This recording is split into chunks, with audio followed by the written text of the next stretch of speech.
All the characters in the story are over 18 years old. I am an ordinary teacher at school. I am 32 years old, and for 12 of them I have been working by vocation. I truly love my profession and cherish it, because teaching children is not just a job, but a part of my life. Every year brings new challenges, joys, and difficulties, but I always try to find an approach to every student, even the most difficult ones. This story happened to me at the beginning of one school year, when a new student came to our school. And with him, as we say among ourselves, came his parents. It turned out that I had the honor to become his homeroom teacher. Summer flew by unnoticed, and September came. A new academic year has begun. An exciting time, full of worries and worries. Children's voices sounded in the classrooms, the corridors came to life, and school life resumed its usual rhythm. But it soon became clear that the new student was a real tomboy. From the very first day, he began to clash with classmates, bully children, provoke arguments and fights. In class, he did not listen to the teachers at all, interfered with classes, interrupted, and reacted defiantly to comments. And what was especially disturbing was that he constantly threatened that his father would deal with anyone who offended him or made a remark to him.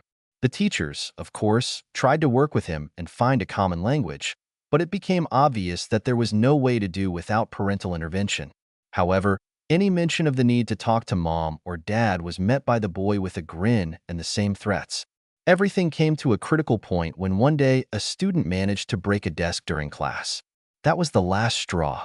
It was impossible to postpone the conversation with her parents any longer. I had to invite this very formidable daddy, whom his son had mentioned so many times, to a conversation. I didn't know what to expect, but I was sure of one thing. The conversation wasn't going to be easy. We agreed to meet at school after lessons. He agreed without objection, and I made an appointment in my office. There were still a few hours left before the appointed time, but I could feel the anxiety growing inside me. I couldn't help but go over all the possible conversation scenarios in my head. What will he be like? Would he be rude and aggressive, as his students imagined him to be? Or maybe, on the contrary, calm and reasonable? I was nervous. Although I was used to talking to my parents, this case was special. Too often, his son brandished his name like a shield. Who is this person that we all supposedly have to be afraid of? Time dragged by painfully slowly, but finally, the moment of the meeting came. At exactly the appointed hour, there was a confident knock on the door. Not a minute earlier, not a minute later. Punctual, I thought, holding my breath. The door opened and a man entered the office. He looks about 50 years old, tall, fit. It seemed that he was taking care of himself, not just strong, but clearly athletic. He had almost no hair left, but that didn't make him any less attractive. On the contrary, his bald head made him look serious. He had a broad forehead and thin lips, but his large, pale eyes were particularly striking. There was a cold calculation in them, but at the same time there was something fascinating about them. He was wearing a perfectly fitting stylish suit. Expensive fabric, perfect cut. He was fiddling with his car keys, flipping them easily between his fingers. He didn't say a word, just confidently approached the table, took a chair and sat down opposite me. He exuded a subtle, but rich scent of expensive perfume. This smell immediately filled the space, mixing with the usual smells of the school office, papers, chalk, old books. For a second, he just stared at me. His gaze pierced right through me, and it sent shivers down my spine. I swallowed involuntarily, but tried not to show my excitement. Finally, he spoke. The voice was deep, even, without unnecessary emotions. "I'm John. I'm listening to you." The words sounded clear, without fuss, as if he was here not for a showdown, but for an important business meeting. His confidence bordered on arrogance, and I was literally speechless. He didn't just feel like the master of the situation. He radiated such inner calmness and strength that it was unclear who was the teacher here and who was the person called to the proceedings. I tried to pull myself together, mentally reminding myself why we were here. This is just a conversation with the parent of a difficult student. It's a regular part of my job, but deep down, I knew something was wrong. This man, he annoyed me with his self-confidence, but at the same time he caused a strange attraction that I couldn't explain. I needed to speak, but my throat was suddenly dry. I took a deep breath, exhaled, and unable to find anything better, blurted out the first thing that came to mind. Your son is disgusting.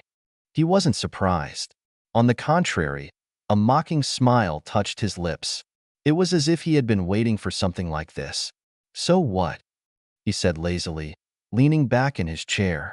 You are teachers, so educate them. I'm paying you for it. His indifference angered me. I expected different reactions, excuses, anger, maybe even an attempt to justify my son. But not like this. I'm sorry, of course, but you're not paying me anything. I began, but he didn't even let me finish. Do you want to? I'll pay you. His voice became a little quieter, but it took on a different intonation, as if it were not just a question, but an offer that would not be refused. But you're going to have to do something for me, and then you won't have any more problems with my son's behavior. I froze. It became difficult to breathe for a second. What? His brain was frantically trying to process exactly what he had just said. Was that a hint? Or was it just my imagination? I swallowed, feeling the heat rush to my cheeks, and then abruptly replaced by an icy chill on my skin. Indignation rang in his head, but his voice was trembling treacherously. I'm sorry, but we haven't gone over to you, it seems. I managed, trying to look more confident than I felt. The state pays me. I blushed and paled at the same time. His heart was pounding so loudly that he thought he could hear it. John grinned, pulled a small business card from the inside pocket of his jacket, and placed it in front of me.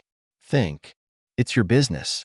With these words, he got up, turned around, and calmly left the office, leaving behind a trail of expensive perfume and a bunch of questions to which I had no answers.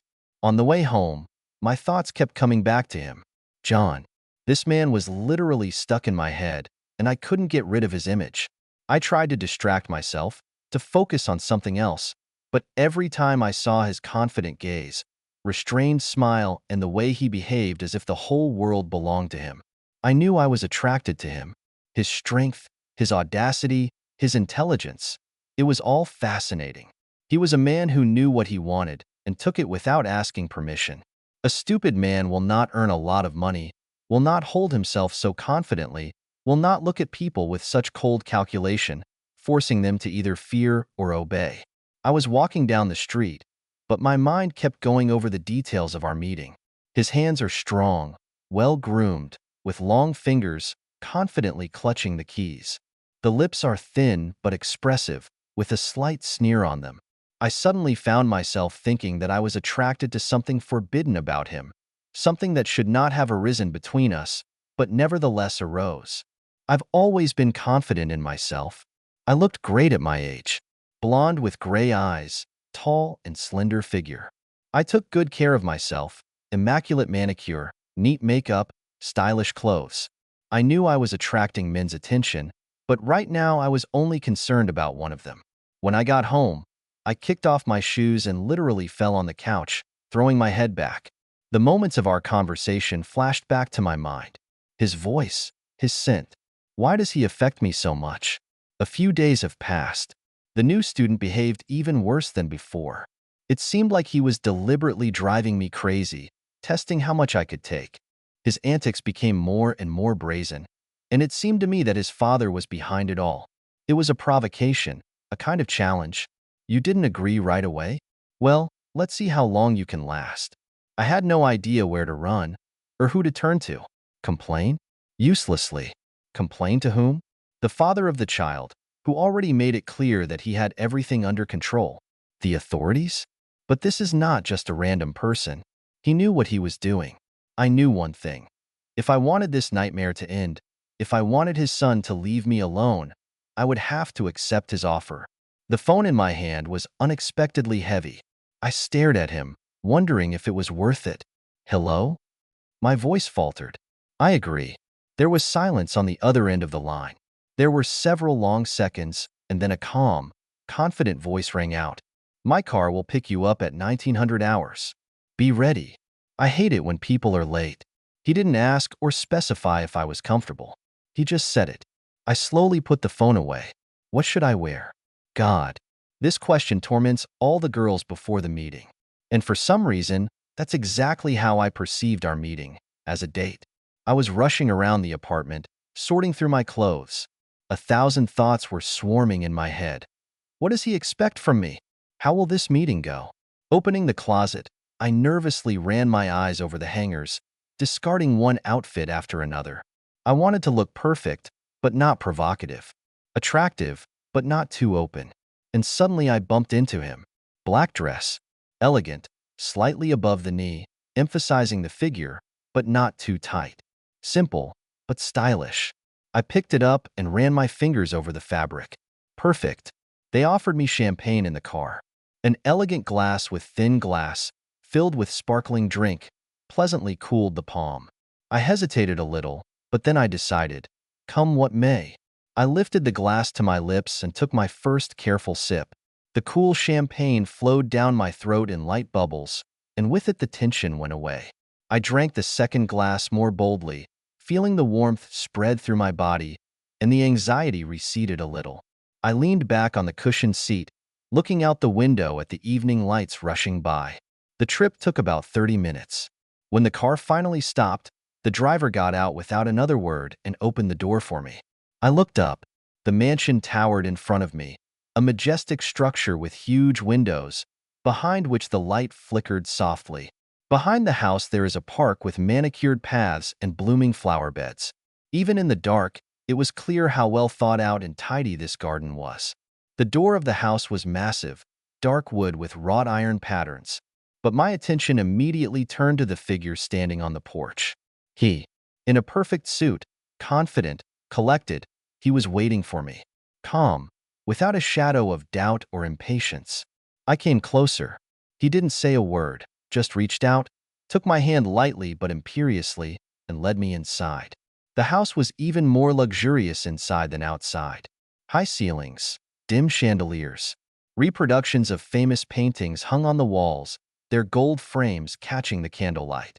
Expensive carpets with exquisite oriental patterns bounced softly underfoot. The room smelled of expensive wood, antique books, thin cigar smoke, and light notes of his perfume. In one corner was a massive fireplace, above which hung an antique clock, measuring the time. Everything in this house screamed luxury, good taste, and absolute self-confidence of the owner. And suddenly a thought struck me. What does such a man need from a simple teacher? With his money, with his position, he could have had any woman. Why am I here? But there was no time to think. We entered the living room, where in the center there was a table set for two. Snow-white tablecloth, candles, fine dishes, glasses of wine. Everything looked perfect. But what struck me most was the silence. He sat down across from her, picked up a silverware, and began to eat. I followed his example, even though a piece was literally stuck in my throat. The dinner was held in silence. No questions, no unnecessary conversations. Only the sounds of appliances and the faint crackle of burning candles. When we finished, he didn't offer dessert, didn't ask if I liked it. He just got up, went to a chair by the fireplace, sat down and calmly lit a cigarette. And I sat at the table, feeling like a complete fool. His eyes were fixed on me, but he was silent. And suddenly, exhaling blue smoke, he grinned. "You look great for a teacher." I blinked, feeling my cheeks heat up. "Thanks. You too," I muttered, trying desperately to hide my embarrassment. What a stupid answer. But he just grinned even more broadly, as if he knew more about me than I did. How about making love? With whom? It was the stupidest question I'd ever expected from myself. Realizing what a stupid thing I had said, I closed my eyes, waiting for John to laugh. "Well, first of all, with my dog, I need to know if you're good for me or not. Are you kidding? Is it noticeable that I'm joking?" And a huge Great Dane was brought into the room, black and beautiful. He sat down next to the owner, waiting for the command. "I'll pay you. You can stay away from your job for a year." "John, if this is a joke, it's a very bad one," I said, and she didn't take her eyes off the dog. It was huge in size. I jumped out of my chair and started for the door, but the dog growled. I stopped dead in my tracks. I was afraid to move. I closed my eyes and stood there, not breathing. "Lie on your back." With tears in my eyes and horrified by what was happening, I lay down. Then everything is a blur. We made love. Well, Baron, is it good for you? The Baron happily barked his approval. John got up and came over to me. You're mine now. I didn't have any more problems with this student.